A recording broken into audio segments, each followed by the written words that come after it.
बिस्मिल्लाहिर्रहमानिर्रहीम। अस्सलामु अलैकुम नाज़रीन, आप देख रहे हैं दिलास स्टार। मैं हूँ यासिर रशीद और मेरे साथ हैं सीनियर सहाफ़ी राना मोहम्मद अजीम साहब।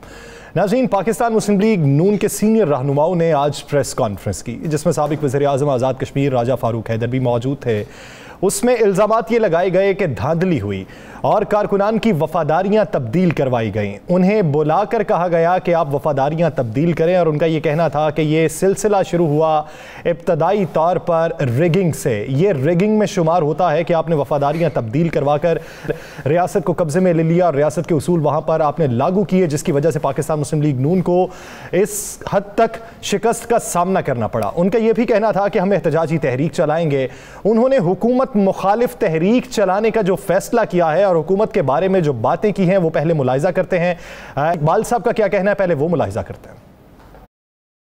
हमने वोट की इज्जत की फैसला कुन जंग लड़नी है अगर पाकिस्तान बचाना है, और इंशाल्लाह इस जंग को हम जीतेंगे।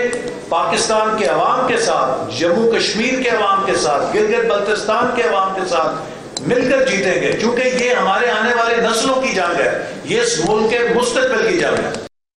नाज़रीन, मुल्क में कहीं अगर कोई बड़ा जलसा होता है तो कोई भी मुखालिफ जमात ये पॉइंट अपनाती है कि कोई बड़े जलसे से आप जीत नहीं सकते, जलसे नुमाइंदगी नहीं करते।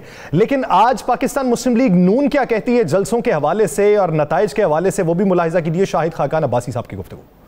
जितने बड़े जलसे पाकिस्तान मुस्लिम लीग नून ने इस इलेक्शन में किए हैं, जितने पुरजोश जलसे किए हैं, पाकिस्तान मुस्लिम लीग नून का कारकुन मुतहर्रक था, किसी और जमात का नहीं है। रिजल्ट भी आपके सामने है और ये बदनसीबी है कि रिजल्ट जो है वो उस कैंपेन की अक्कासी नहीं करता। नाज़रीन, जब पाकिस्तान तहरीक इंसाफ ने धरना दिया था, बड़े बड़े जलसे किए थे, पाकिस्तान मुस्लिम लीग नून के रहनुमा कहा करते थे कि जलसों से तब्दीली नहीं आने वाली, तब्दीली असल आती है आपने डेवलपमेंट का कुछ काम किया हो, इंफ्रास्ट्रक्चर बेहतर बनाया हो, आवाम के मफाद में फैसले किए हों। तो आज पाकिस्तान मुस्लिम लीग नून का जो तहरीक चलाने का फैसला है और जलसों के हवाले से उनका जो मौक़िफ़ है, राना साहब की तरफ बढ़ते हैं। राना साहब, पहली बात ये तहरीक चलाने की जो बात थी, अब इस तहरीक चलाने में मददगार कौन साबित होगा? क्या मौलाना फजलुर रहमान से दोबारा से रब्ता किया जाएगा या फिर हो चुका? बिस्मिल्लाहिर्रहमानिर्रहीम। अस्सलातु वस्सलामु अलैका या सय्यदी या रसूलल्लाह, अस्सलातु वस्सलामु अलैका या सय्यदी या हबीबल्लाह। या सर, बड़े अच्छे क्लिप आपने चलाए, कमाल हो गया। शाहिद खान अब्बासी साहब, पहले मैं उनके क्लिप्स पे एक जवाब दे दूँ। उन्होंने कहा कि जितने बड़े जलसे इस दफ़ा हुए हैं और जितना मुतहर्रक इनका कारकुन इस दफ़ा था, पहले नहीं था, और किस तरह हो सकता हम हार जाएं। तो शाहिद खान अब्बासी साहब मुझे बता सकते हैं कि पिछले इलेक्शन में इनके जलसे इतने बड़े नहीं थे, तो ये इलेक्शन जीत किस तरह गए थे? इतनी ज़्यादा नशिस्तें, PTI से ज़्यादा नशिस्तें इनके पास किस तरह आ गई थी? तो क्या उस वक्त भी कोई फरिश्ते आए थे? उस वक्त भी कोई जुल्लू फिरा था? उस वक्त भी कोई ऐसा मामला हुआ था? तो इनको पहले तो वो याद रखना चाहिए जो इलेक्शन 5 साल पहले हुआ था, उसमें इन्होंने क्या क्या किया था, किस तरह इनके वोट इससे कम थे, इससे ज़्यादा बड़े जलसे नहीं थे, तो वो उस वक़्त किस तरह जीत गए। और दूसरी बात है, जलसों में आने वाली तादाद से इलेक्शन का तयन नहीं किया जा सकता। या सर, पाकिस्तान के अंदर सबसे बड़े जलसे पाकिस्तान की मजहबी जमातें करती हैं। जमात इस्लामी का जलसा बहुत बड़ा होता है। अल्लाह जन्नत में अला मकाम अता फरमाए, खादम हुसैन रिजवी साहब के जलसे बेइंतहा बड़े जलसे थे। साद रिजवी के जलसे बड़े जलसे थे। मौलाना फजलुर रहमान के जलसे आप सोच नहीं सकते कितने कितने बड़े जलसे हुए। मुस्तफ़ा कमाल का जलसे आउट क्लास जलसे थे। MKM के जलसे बहुत बड़े जलसे हुए। तो फिर मुझे बताएं, इतने बड़े जलसों वाले जो लोग हैं वो हार क्यों गए? जमात इस्लामी क्यों नहीं जीतती? मौलाना फजलुर रहमान क्यों नहीं जीते? अपने हल्के से हार गए।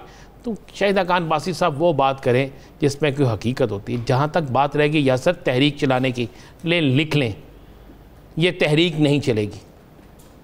ये तहरीक इतनी ही चलेगी बस कि 2, 4, 6 जलसे जुलूस होंगे जो इन्होंने अपनी मुत्तहिदा अपोजिशन, 9 रुकनी मुत्तहिदा अपोजिशन जो इन्होंने बनाई हुई है, बल्कि अब 8 रुकनी रह गई है अपोजिशन, खिलाड़ी भी टीम के पूरे नहीं है इनके पास। वो जो अपोजिशन इन्होंने बनाई हुई है, उनके अब जो जलसे होंगे, उन जलसों में अब कश्मीर की भी बात हो जाया करेगी। भाई, कश्मीर के स्टेक होल्डर अब हैं तहरीक इंसाफ, कश्मीर के स्टेक होल्डर हैं पाकिस्तान पीपल्स पार्टी, कश्मीर के स्टेक होल्डर्स हैं, वो लोग जिन्होंने इस इलेक्शन लड़ा।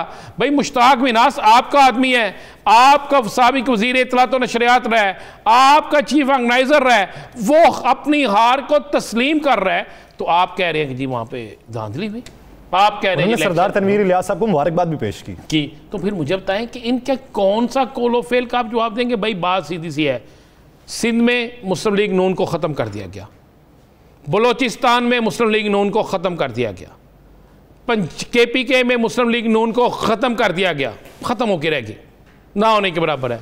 पंजाब में आपने आपस के इख्तिलाफात से मुस्लिम लीग नून को नुकसान पहुँचाया। सिंध और उसके कश्मीर के अंदर मोहतरमा के बयानिए, नवाज शरीफ के बयानिए ने मुस्लिम लीग नून का जनाजा निकाल दिया। अब आप इल्ज़ाम लगाएं किसी पे भी, किसी को भी आप इल्ज़ाम देखिए, इल्ज़ाम क्या होना चाहिए? आपके पास रिजल्ट की कॉपी है, कोई एक पोलिंग स्टेशन दिखा दें कि जिस पे मुस्लिम लीग नून ये कहे कि जनाब मेरे पोलिंग एजेंट के पास ये 3000 वोटों की एक रिजल्ट है, जनाब रिटर्निंग अफसर जो है उसके पास ये रिजल्ट नहीं है, फिर तो हम मान लेंगे ना या सर, फिर तो आ जाएगा कि जनाब ऐसा हुआ है। बल्कि मैं आपको कह देता हूँ, कई हल्के तो ऐसे हैं कि जहाँ पर मुस्लिम लीग नून के कैंडिडेट जो हैं वो कहते हैं जनाब हमारे वोट ज़्यादा निकल आए हैं, ऐसा भी हुआ है। अब बहुत ज़्यादा हल्के ऐसे हैं, एक हल्का बता दें, देखिए चार पोलिंग स्टेशन के हवाले से शिकायत आई, फौरी तौर पर उस पर नई पोलिंग शुरू होने लगी, नई पोलिंग का ऐलान कर दिया गया है। भाई एक सबूत तो लेकर आए ना, कोई एक चीज़ तो लेकर आए कि जनाब हमें इस वजह से हराया गया, ये हमारा रिजल्ट था, ये रिजल्ट जनाब पोलिंग स्टेशन से हमने लिया है, रिटर्निंग अफसर ने इसको नहीं माना, कोई एक चीज़ नहीं। और पंजाबी का एक फिक्रा है ना, आटा गूंदे हिल नहीं क्यों है। अब मुस्लिम लीग नून के पास रह कुछ नहीं गया यासर, अब यही करना है। आज कहा इन्होंने जनाब के हम ये करेंगे वो करेंगे, कुछ नहीं होगा। मैंने आपसे कहा था कि 14 अगस्त को जलसा नहीं होगा, इस्लामाबाद में कहा था मैंने, हमने प्रोग्राम में कहा था कि 14 अगस्त को जलसा हो रहा है, नहीं हो रहा। ये तहरीक चलाए ना, ये जनाब 2 से 3 दिन डोल पीटेंगे, उसके बाद ख़त्म हो जाएगा। आज प्रेस कॉन्फ्रेंस करनी चाहिए थी मरियम साहिबा को, आज सामने आना चाहिए था मरियम साहिबा। बुनियादी तौर पे अगर प्रेस कॉन्फ्रेंस करनी थी तो कल के दिन करते सर, कल के दिन करते, चले आज भी कर लेते। मरियम साहिबा को करनी चाहिए थी, शहबाज शरीफ साहब को बैठना चाहिए था प्रेस कॉन्फ्रेंस में। मुस्लिम लीग नून के सदर कौन है? शहबाज शरीफ। मुस्लिम लीग नून के शहबाज शरीफ के बाद कौन है, बाद या पहले कौन है? जनाब वो मरियम साहिबा हैं, बल्कि मरियम साहब पहले ही हैं, तो उनको आना चाहिए था ना। आप शाहिदा खान अब्बासी और एहसन इकबाल को बिठा देती हैं। चलें एहसन इकबाल बताएं, उनका अपना हल्का है ना, नारोवाल, शकरगढ़, जफरवाल, वहाँ से क्यों आ रहे हैं? वहाँ से इलेक्शन क्यों आ रहे हैं? ये वहाँ से आज़ाद कश्मीर के इलेक्शन में जो वोटिंग हुई है वहाँ से क्यों आ रहे हैं? क्या वहाँ पे धांधली हुई है? जनाब एक शिकायत इन्होंने अभी तक इलेक्शन कमीशन में जमा नहीं कराई। बंदे जो 2 मरे हैं वहाँ पे, वो PTI के कारकुन मरे हैं, वो PTI के कारकुन मर्डर हुए हैं वहाँ पे, वो मुस्लिम लीग नून के नहीं हुए। तो फिर आप किस पे इल्ज़ाम लगा रहे हैं? यासर साहब कोई तहरीक नहीं चाह रही। अब आपको मैं बड़ी खबर दे देता हूँ, आज इनका मौलाना फजलुर रहमान से कल भी रब्ता हुआ, आज भी रब्ता होगा। आज इन्होंने फिर एक दफ़ा पीपल्स पार्टी से रब्ते की कोशिश की, वहाँ से फिर जवाब मिल गया। मौलाना साहब ने इन्हें कहा कि जनाब तहरीक कश्मीर के हवाले से नहीं, तहरीक ओवरऑल सब हवालों से चलाई जाए और इसके लिए तैयारी करें और इसके लिए मेरे साथ बैठ के मामला तय करें मेरे साथ बैठ के मामला। अब मौलाना साहब को एक तो नई परेशानी पड़ गई है कि मौलाना साहब को परेशानी तो ये पड़ गई है कि सिंध में जो मौलाना साहब के लोग हैं वो तो मुस्लिम लीग नून के भी खिलाफ हैं, वो पीपल्स पार्टी के खिलाफ तो थे ही थे, वो मुस्लिम लीग नून के भी वहाँ पे खिलाफ हैं, वो हुकूमती इत्तेहादियों के साथ जा रहे हैं, तहरीक इंसाफ के इत्तेहादियों के साथ। तो मौलाना साहब भी बेचारे जो हैं वो समझ लें कि उस पोजीशन पे पहुंच गए हैं मौलाना साहब कि ना आगे ना पीछे। अब मौलाना साहब तहरीक के लिए तैयार हो रहे हैं, लेकिन वो कहते हैं तहरीक वो करें कि एहतजाजी जलसे करें, जलूस करें और यही होगा। अब इसके लिए इजाज़त चाहिए मुस्लिम लीग नून को मियाँ शहबाज शरीफ की। शहबाज शरीफ साहब अभी किसी मूड में नहीं है। यासर मैं आपको फिर क्लियर कह रहा हूँ, शहबाज शरीफ किसी मूड में नहीं है। वो कहते हैं 2023 गुजरने दें, इस साल के आखिर में जाकर हम कोई अपनी एहतजाजी तहरीक शुरू करेंगे और उसके बाद 2023 तक जाए तो एहतजाजी तहरीक जाएगी, फिर जाकर हम कोई इलेक्शन की तरफ जाएंगे, इतनी देर पहले जाके हम थक जाएंगे। ये मैं आपको बिल्कुल आपको हकीकत कह रहा हूँ, कोई एहतजाजी तहरीक नहीं चल रही। ये कश्मीर का इलेक्शन जो है का जो शोर है, ये पाकिस्तान में जो इनका मुत्तहिदा एक इत्तेहाद है 8 रुकनी, उसमें चला जाएगा, बस वहीं तक रहेगा, इसके अलावा और कुछ नहीं होगा। 2-4 दिन का रोना धोना है, सियासी बयान होंगे, लेकिन तहरीक अगर चलेगी तो वो 2023 के इलेक्शन के लिए चलेगी, तो उससे कुछ अर्सा कबल चलेगी। नाज़रीन, इस पर बात करेंगे एक शॉर्ट ब्रेक के बाद। Stay with us.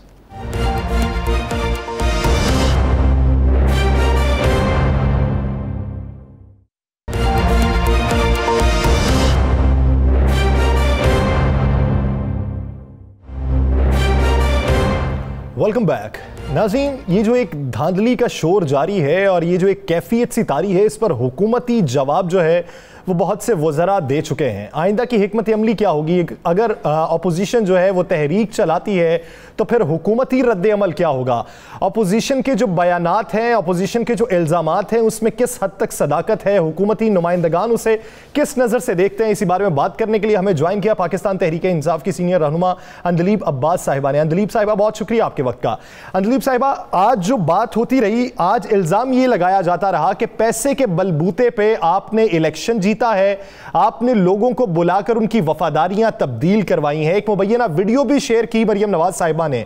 खान साहब ये कहते हैं कि अगर आपके पास सबूत हैं तो लेके आएं। अगर ऑपोजिशन इस तरह के मजीद सबूत देती है तो पाकिस्तान तहरीक इंसाफ कार्रवाई का हुक्म देगी।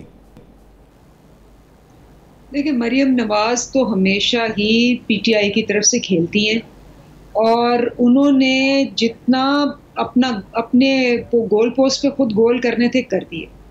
आपको भी पता है कि जो गैलप का सर्वे आया था, जो कि इनकी बड़ी फेवरेट सर्वे वाली कंपनी है, उसमें मरियम नवाज की पॉपुलैरिटी जो थी वो शहबाज शरीफ, बिलावल सबसे नीचे थी, सबसे आखिर पे थी। तो ये एक बड़ा आम सा एक है कि उसका बयानिया जो है वो पीएमएलएन को तबाह कर गया, बिल्कुल तबाह कर गया। अब ये जो धांधली का है, ये कोई महीना पहले अभी तो शुरू भी नहीं हुई थी कैंपेन, ये शुरू हो गया धांधली है, धांधली है, धांधली है। उसी वक्त हमने आपको कह दिया था कि इसका मतलब है देव लॉस्ट इट। अब वहां जाके कश्मीर के लोगों को अगर आप ये कह रहे हैं कि ये तस्वीर देखें ज़रा, ये अब्दुल्ला मुहिब की, वो बैठा हुआ है नवाज शरीफ के साथ और फ़ख्र से कह रहे हैं कि मेरे वालिद को मिलने आया है, तो इसका मतलब है कि यहाँ से आप बिल्कुल खाली हैं और आप समझते हैं कि कश्मीर के लोग बाशऊर नहीं हैं। कश्मीर के लोग जितने बाशऊर हैं शायद ही कोई हो। आप कह रहे हैं जी हम आके मोटरवे बनाएंगे, वो कश्मीर के लोग पूछ रहे हैं कि जी 5 साल आप क्या करते रहे। आप कह रहे हैं जी कि हाँ इमरान खान ने ये नहीं किया, वो नहीं किया। कश्मीर के लोग पूछ रहे हैं कि आप ये बताएं कि आपने क्या किया 5 साल में। तो वो वहां बिल्कुल ही बोल्ड आउट, स्टम्प्ड आउट, जिसको कहते हैं उड़ गई उनकी किलियां। अब उनके पास कोई राग नहीं है लापने को। वो बल्कि आपको याद होगा कि जब इन्होंने 2018 में भी कहा कि ये धांधली हुई है, हमने कहा 100 बिस्मिल्लाह लेके आए, 48 हल्के हमने खोल दिए। उसके बाद ना इन्होंने पिटिशंस फॉलो की, ना पार्लियामेंट्री कमेटी की मीटिंग्स में आए। इन्होंने कहा था वाइट पेपर लिखेंगे, वाइट पेपर क्या, ब्लू पेपर, रेड पेपर, कुछ भी नहीं आया। इन्होंने कहा था वीडियोस देंगे, वीडियोस नहीं दी, बल्कि इनकी पिटिशंस जो थी वो मेरे ख्याल है हमारी पिटिशन से भी कम थी। अंदलीब साहबा, आपने धरना दिया, आपको जगह दी गई, आप धरने में बैठे, आपने वहाँ लंबा अरसा एक धरना दिया और धांधली के खिलाफ दिया, 4 हल्के खोलने के हवाले से दिया। अब ये भी धरना देने का ऐलान कर रहे हैं। अगर ये इस्लामाबाद में धरना देने आते हैं तो क्या आप लोग उन्हें उसी तरह सहूलतें देंगे, उनको जगह देंगे, उनको सहूलतें मुहैया की जाएंगी, या फिर उन पर लाठीचार्ज होगा? देखिए, हमने तो दिसंबर में इनको कहा था हम कंटेनर भी देंगे, लेकिन नहीं ना दिया आपने। वो दिसंबर एक जब मौलाना फजलुर रहमान आया तो आपने कंटेनर नहीं दिया। तो हम तो कह रहे हैं कि आए भाई, आए, इस्लामाबाद तो पहुंचे ना, वो तो निकले ही नहीं। उसके बाद फिर ये था कि जी हम इस्तीफे देंगे, इस्तीफे नहीं दिए। उसके बाद फिर था कि जी लॉन्ग मार्च है, वो शॉर्ट मार्च भी नहीं हुआ, और उसके बाद धरना तो बहुत दूर की बात है। तो जब इनके पूरी आप देखें 11 जमातें थी, 11 जमातें मिल के ये चंद घंटों के लिए मीनारे पाकिस्तान नहीं भर सकी। इन्होंने क्या धरना देना है, इनकी क्या सपोर्ट है? चलें ये बता दें, आपका मुतवक्को वज़ीर आज़म कौन है कश्मीर का? कोई 2 नाम दे दें ना, कोई 2 नाम दे दें। नहीं, मैं इस पे बिल्कुल नहीं कमेंट कर सकती क्योंकि ये पार्टी का फैसला है। और पार्टी ही इस पर डिसाइड करेगी। मैं कबल वक्त कुछ नहीं कह सकती। अच्छा दलीप साहिबा, अगर आप ये कह रही हैं कि उनका बयानिया जो है वो उनकी गोल पोस्ट पे दोबारा हमले करने के मुतरादिफ रहा, जिसकी वजह से रिजल्ट ये रहा, तो क्या आप समझती हैं कि कल का जो बाई इलेक्शन होने जा रहा है सियालकोट में, रिजल्ट वैसा ही होगा जैसा कश्मीर में था? बिल्कुल वैसा होगा। देखें बात क्या है, बात यह है कि ये एक जिसको कहते हैं ना, मरियम को इन्होंने रख के वाकई एक बड़ा ही आम अपने आप को जिसको कहते हैं ना ख़त्म करने का सुसाइडल मंसूबा बनाया। मरियम हर वो बात करती है, एंटी फ़ौज बात करती है। आप कश्मीर में जाके एंटी फ़ौज बात करते हैं, उनके बॉर्डर्स के ऊपर आप देखें रोज़ जवान शहीद होते हैं। आप वहाँ जाके आप ये कहती हैं, आप रेसिस्ट बात करती हैं, आप कहती हैं मैं भी कश्मीरी, मेरे वालिद भी कश्मीरी, मेरे नाना भी कश्मीरी, मेरे दादा भी कश्मीरी, और आप वो कश्मीर कार्ड यूज़ करती हैं, आप डिस्क्रिमिनेशन करती हैं, आप रेसिज्म करती हैं, आप कहती हैं कि जो कश्मीरी नहीं है, जो कि बहुत सारे महाजरीन वहाँ और बहुत सारे और लोग भी हैं वहाँ, आप उनको सिंगल आउट करती हैं। आप हर वो बात करती हैं जिससे आपका वोट बैंक को ठेस पहुँचती है, और फिर आप कहती हैं धांधली है। तो आप किसको बेवकूफ़ बना रही सिवाय अपने आप को?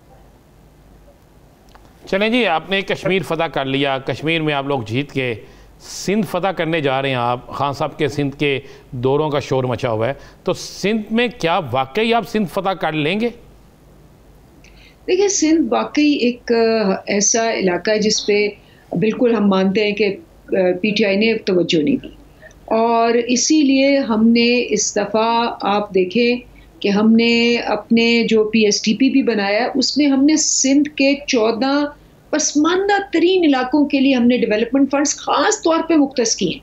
और अब हमारा जो है वो पूरी स्ट्रेटजी बन चुकी है कि हमने कैसे उन एरियाज़ को डेवलप करना है, और कैसे हमने वहाँ जाके हमारे प्राइम मिनिस्टर भी और हमारे बाकी वर्कर्स भी वहाँ जाके अपनी जो हमारी कनेक्टिविटी है ग्रास रूट्स पे वहाँ फैलानी है, जो कि हकीकतन जिसकी कमी है। तो सिंध जो है उसमें जो आप ये तस्लीम कर रही हैं कि सिंध पे तवज्जो नहीं दी गई जितनी तवज्जो दी जानी चाहिए थी, लेकिन आपने वोटिंग से पहले कराची पे खुसूसी तवज्जो दी, उसका रिजल्ट भी आपके हक में निकला, आपके ज़्यादातर लोग वहाँ से मुंतखब हुए। लेकिन कराची की जो सूरत हाल है, क्या आप ये समझती हैं कि आपने भी वैसा ही रिस्पॉन्स दिया जैसा आवाम उम्मीद कर रहे थे? देखिए मसला कराची में है कि वहाँ जो सूबाई हुकूमत है वो ना खेलती है ना खेलने देती है। तो सिंध में फिर कैसे खेलने देगी? तो देखिए अब हमने एक स्ट्रेटजी थोड़ी सी बदली है। आप देखें कि हमने जो K4 है या बाकी जो प्रोजेक्ट्स हैं, अभी ग्रीन लाइन आ रही है, ये हमने अब कोशिश बड़ी की उनके साथ काम करने की। अब हम डायरेक्ट ला रहे हैं, और डायरेक्ट लाने में ऑब्वियसली ये जो भी चीज़ें आगे पेश करेंगे अवाम सारी देखेगी, और अवाम जो है वो हमारे साथ होगी, क्योंकि अवाम के बेनिफिट के ये प्रोजेक्ट्स हैं। तो हमने थोड़ी सी स्ट्रेटजी चेंज की है वहाँ, और आप सिंध में भी देखेंगे कि हमारी स्ट्रेटजी थोड़ी सी चेंज की है। हमने फंड्स देने हैं लेकिन सिंध गवर्नमेंट पे नहीं लगाने, हमने सिंध के अवाम पे लगाने हैं। तो इसलिए हमने कहा है कि हम डायरेक्ट जहाँ जहाँ जा सकते हैं हम वहाँ जाएंगे और पब्लिक बेनिफिट के काम करेंगे। आपने कहा कि पब्लिक बेनिफिट के काम करेंगे। चलें आपकी हुकूमत आ गई, सिंध में तो प्रॉब्लम्स आई, सिंध में काम नहीं हो रहा। पाकिस्तान के बाकी 2 सूबे ऐसे हैं जिसमें मुकम्मल आपकी हुकूमत है, उन सूबों में भी डेवलपमेंट के हवाले से आपके अरकान असम्बली भी शिकायत करते हैं, लोग भी शिकायत करते हैं, वहाँ पर क्या मसला हुआ? देखिए जहाँ तक पहले 2-2.5 सालों का था मसले थे, और पिछला 1.25 साल तो आपको पता है कोरोना की वजह से, लेकिन अब इकॉनमी हमारी स्टेबल हो गई है।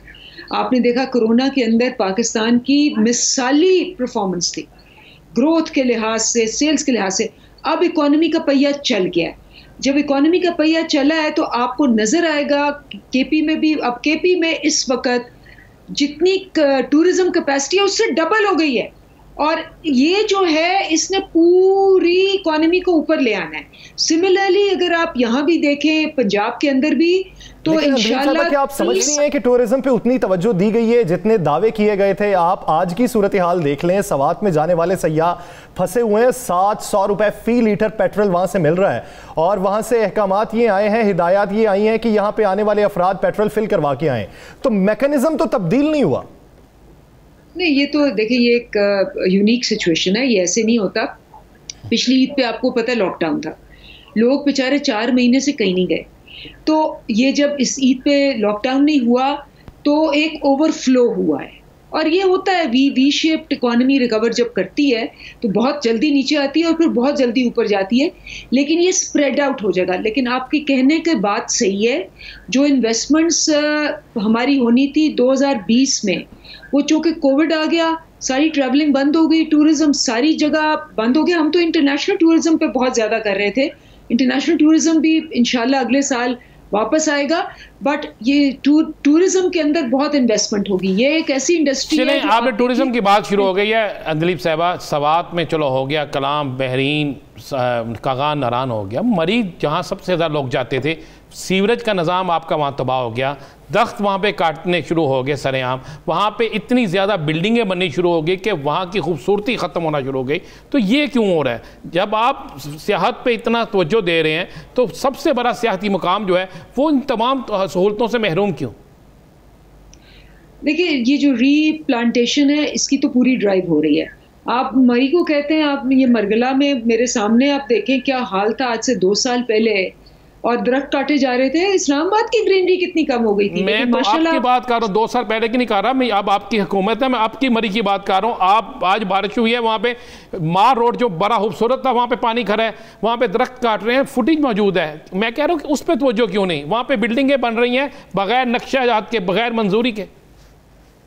बिल्कुल, इसके ऊपर पूरी आप देखें कि पूरा इसके ऊपर एक प्लान बना है जिसमें आप ये जो मरी गेस्ट हाउस है और ये सारा ये हमने पब्लिक कर देना है।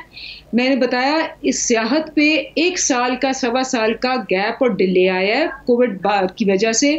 बहुत अनसर्टेनिटी थी, लॉकडाउन्स थे, और इसीलिए और इकोनॉमी का भी बहुत इशू था। हमने 4 महीने सस्टेन किया था, इकोनॉमी बिल्कुल बंद थी, और हमने वो सारे जो पैसे हैं वो डाइवर्ट किए हुए थे एहसास प्रोग्राम के अंदर।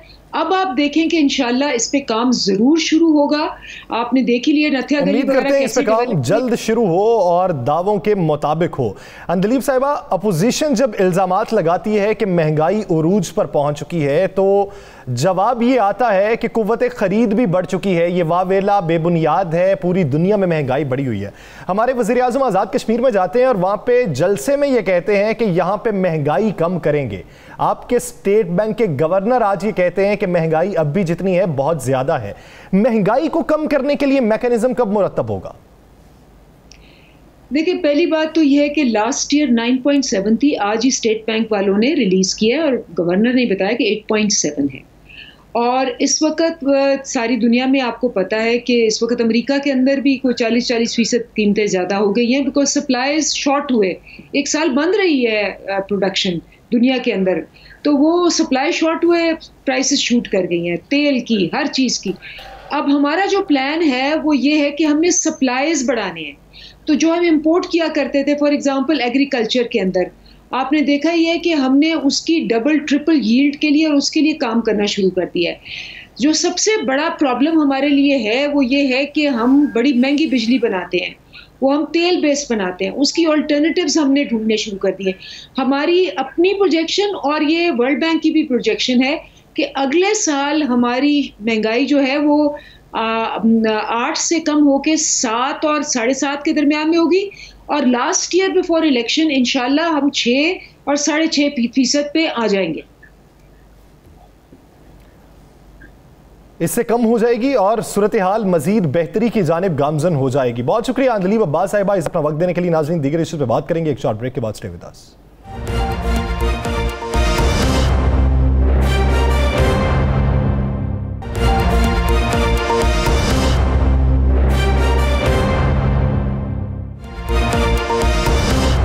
Welcome back. नाज़रीन, अपोजिशन जमातों ने इल्ज़ामात लगाए, हुकूमती रहनुमाओं ने उसके जवाबात दे दिए। इसके बीच में पाकिस्तान पीपल्स पार्टी की हिकमत अमली क्या होगी? एक तरफ ऑपोजिशन जो है पाकिस्तान मुस्लिम लीग नून, वो तहरीक चलाने की ख्वाहिश रखती है और उन्होंने आगाज भी करने का इंदिया दे दिया है। तो क्या पाकिस्तान पीपल्स पार्टी उस तहरीक में शमूलियत इख्तियार करेगी एक ऐसे वक्त में कि जब वो आज़ाद जम्मू कश्मीर में एक बड़ी ऑपोजिशन पार्टी बनकर सामने आई है, पाकिस्तान पीपल्स पार्टी का रिवाइवल हुआ है? इसी बारे में बात करने के लिए हमें ज्वाइन किया है पीपल्स पार्टी के सीनियर रहनुमा फैसल करीम कुंडी साहब ने। कुंडी साहब, बहुत शुक्रिया आपके वक्त का। कुंडी साहब, अगर रिवायत देखी जाए, माजी देखा जाए, तो आज़ाद जम्मू कश्मीर में उसी पार्टी ने हुकूमत बनाई है जो पाकिस्तान में बरसरे इक्तदार रही है, तो इस बार भी रिजल्ट वैसा ही था, तो फिर ये धांधली का शोर क्यों? बिस्मिल्लाहिर्रहमानिर्रहीम। देखें, ये वाकई तब्दीली इस मुल्क में आ चुकी है। जो पार्टी पाकिस्तान में 13 ज़िमनी इलेक्शन हार चुकी है, वो कश्मीर में हुकूमत बना रही है। आप मुझे बताएं कि आप भी चैनल पे रोजाना बैठे होते हैं और बड़ा क्लोजली वॉच करते हैं पॉलिटिक्स को, तो जो माजी में अभी जो 14 ज़िमनी इलेक्शन है उसमें से पीटीआई 13 इलेक्शन गालिबन हार चुकी है, जिसमें हर सूबे में इलेक्शन हुआ है, ये नहीं कि सिर्फ किसी एक सूबे में वो, और जाके जो है वो हुकूमत बना रहे हैं कश्मीर में। और जिस किस्म से देखें, पहली दफा कश्मीर में एक तशद्दुद इलेक्शन हुआ है जिसमें फायरिंग हुए हैं, जिसमें लोग जख्मी हुए हैं, मरे भी हैं। मुझे बड़ा अफसोस है एज ए पॉलिटिकल वर्कर, जो 2 वर्कर जो हैं वो मरे हैं, उस पर हमें बड़ा अफसोस है। जिस पार्टी से भी हैं, जो भी हैं, पार्टी के वर्कर जो हैं वो एक सरमाया होते हैं हर पार्टी के लिए। और जिस किस्म का अगर आप देखें, अभी जो कल गालिबन इलेक्शन कमिश्नर साहब प्रेस कॉन्फ्रेंस कर रहे थे और कहे थे कि मुझे कोई भी धांधली की रिपोर्ट कहीं से भी नहीं आई, और पाकिस्तान पीपल्स पार्टी ने ऑफिशियली 42 इनको जो है वो रिपोर्ट जो है उसी दिन जिस दिन पोलिंग हो रहा था उसी दिन हम उनको वक्त इंफॉर्मेशन दे रहे थे, और अभी तक उन तक ये पहुंची नहीं। मतलब है कि अब उस पर हम इलेक्शन कमिश्नर के ऊपर जो हमें तरस आते हैं और हम अफसोस ही कर सकते हैं, और ताजुब आता है कि वो कैसी कैसी बातें मतलब कर रहे हैं। फिर वो कह रहे थे कि जी वज़ीर आज़म साहब क्यों वज़ीर वफाकी वजीर जो कश्मीर अफेयर के साथ लेके आए। आपने तो उनको कहा था वफाकी वजीर साहब को कि आप जो है वो कश्मीर छोड़ जाएं, और वज़ीर आज़म साहब उसको बगल में फिरा के घुमा रहे थे, तो उस वक्त इलेक्शन कमीशन ने अपनी इख्तियार इस्तेमाल नहीं किए। फैसल करीम कुंडी साहब, आज मुस्लिम लीग नून ने प्रेस कॉन्फ्रेंस की, कल भी उन्होंने कुछ कहा, और उनका कुछ रहनुमाओं ने, मुस्लिम लीग नून के कुछ रहनुमाओं ने पीपल्स पार्टी के का नाम लेकर कहा कि इनको भी किसी तरफ से आशीर्वाद थी और इनको इतनी सीटें मिल गई। आपकी 11 सीटें जो हैं, ये बहुत बड़ा एक वहाँ पे आपकी दोबारा वापसी है, और 11 सीटों में से 5 सीटें आपने मुस्लिम लीग नून को बड़े करीब मार्जिन से हराई हैं, बाकी आपने तहरीक इंसाफ के लोगों को भी हराई हैं। तो क्या आप समझते हैं कि कश्मीर के अंदर मुस्लिम लीग नून की हार धांधली से हुई है या वाकई उनकी परफॉर्मेंस ऐसी थी?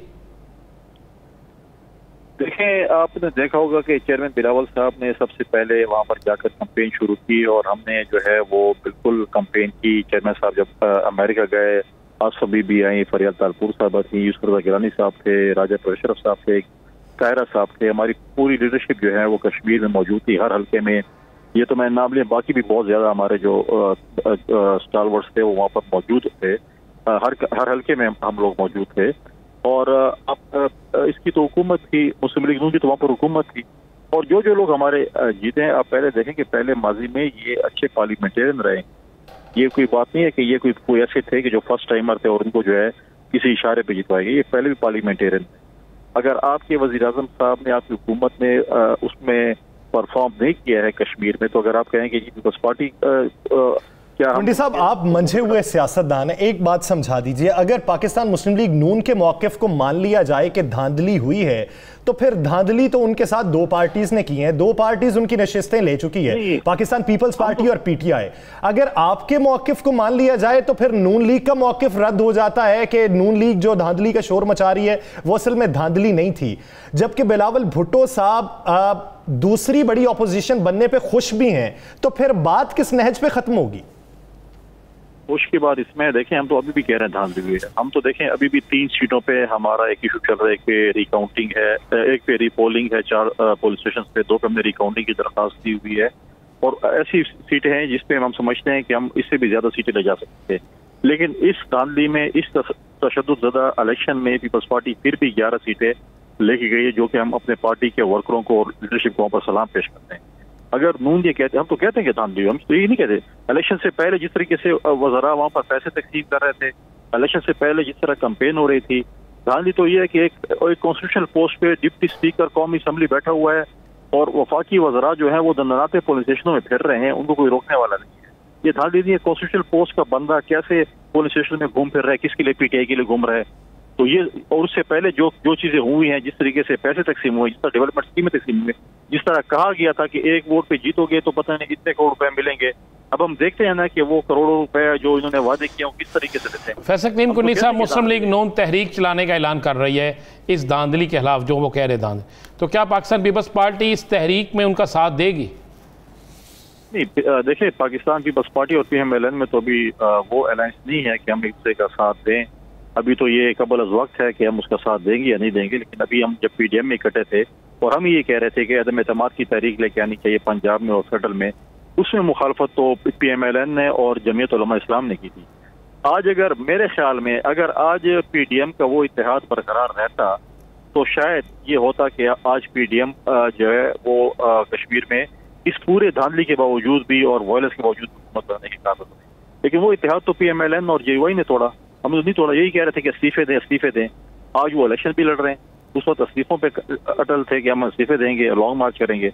अब ना उन्होंने इस्तीफे दिए ना लॉन्ग मार्च किए, अब वही इलेक्शन को लड़ रहे हैं, तो फिर PDM तोड़ने का फायदा क्या हुआ उनको?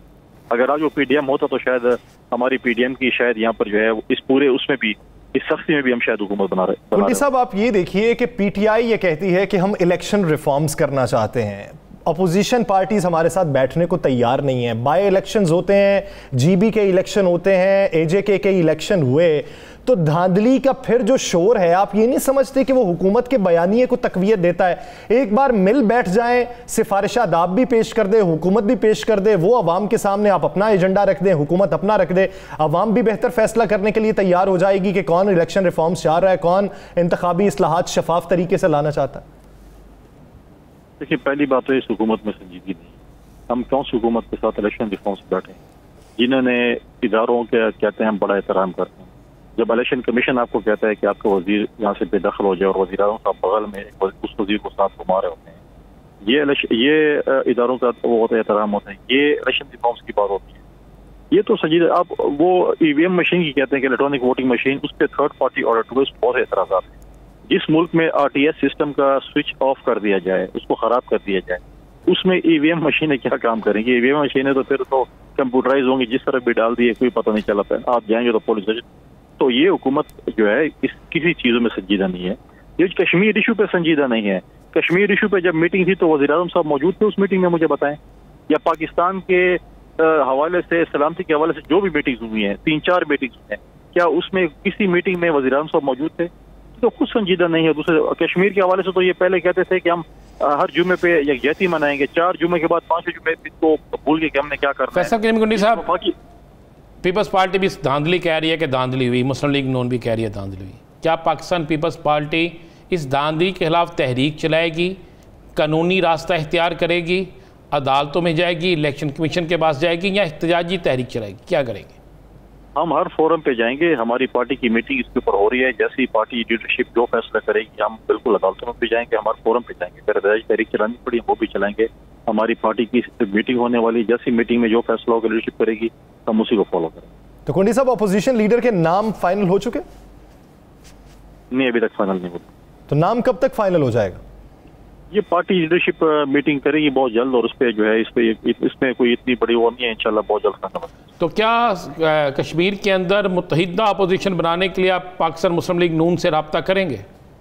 हम तो देखिए, हम तो पॉलिटिकल लोग हैं, हम तो हर किसी के साथ बात करने को तैयार हैं। हम तो ये बातें नहीं है। और जहाँ तक लीडर ऑफ द पोजीशन है तो हमारे पार्टी के इंशाल्लाह सारे तकरीबन हमारे जाले मुतल्लिक हैं। हमारे पास कोई ATM मशीन नहीं है जिसपे और कौन सी ATM मशीन को जो है वो हम वज़ीर आज़म बनाए लीडर ऑफ द पोजीशन। हमारे पास पुराने सारे हमारे पार्टी के पुराने लोग तकरीबन इलेक्ट हुए हैं। उनमें से हमारे पुराने पार्टी के कोई जो जियाला होगा वो इंशाल्लाह लीडर ऑफ द पुराना पार्टी का जो जियाला होगा वही अपोजिशन लीडर होगा। बहुत शुक्रिया फैसल करीम कुंडी साले से अपना वक्त देने के लिए। नाज़रीन, दीगर इश्यूज़ पे बात करेंगे एक शॉर्ट ब्रेक के बाद। Stay with us.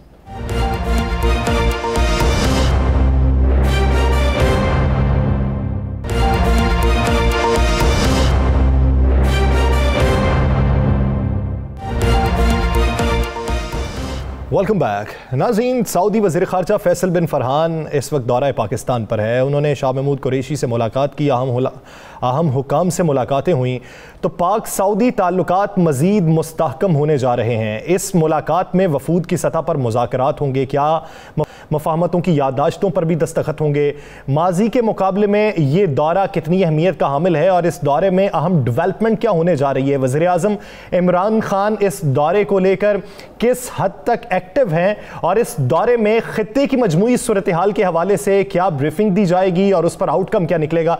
राना साहब की तरफ बढ़ते हैं। राना साहब, सऊदी ताल्लुकात को लेकर ये दौरा कितनी अहमियत का हामिल है और खित्ते की मजमूई सूरत हाल के हवाले से इस दौरे में डेवलपमेंट क्या होगी?